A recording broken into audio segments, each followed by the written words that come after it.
চোখ রাখবো রাজ্যের খবরের দিকে। অফিস টাইমে ফের দুর্ভোগ। বৃহস্পতিবার সকালে ব্যাহত বনগাঁ শিয়ালদা রুটে ট্রেন চলাচল। সকাল থেকেই থেকে ভিড় বনগাঁ স্টেশনে, দেখা নেই ট্রেনের।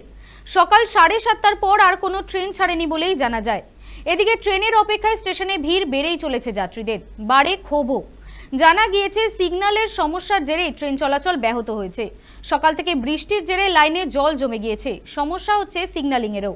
এর জেরেই ব্যাহত হচ্ছে ট্রেন চলাচল। রেলের তরফে জানানো হয়েছে দ্রুত পরিষেবা স্বাভাবিক করার চেষ্টা করা হচ্ছে। ট্রেন তো শুনলাম, স্টেশনে এসে শুনলাম সকাল থেকে ডিস্টার্ব। তা আগের ট্রেনটা 1 ঘন্টা 10-15 মিনিট পরে গেল, আর ট্রেনটা এতটাই ভিড় যে ওঠার মতো ওঠা সম্ভব হলো না, যার জন্য পরের ট্রেনের জন্য ওয়েট করছি। সবথেকে দুর্ভাগ্যজনক কি, ট্রেনে কোনো অ্যানাউন্সমেন্ট নেই প্ল্যাটফর্মে, যে মানুষ একটু জানবে যে কি কারণে।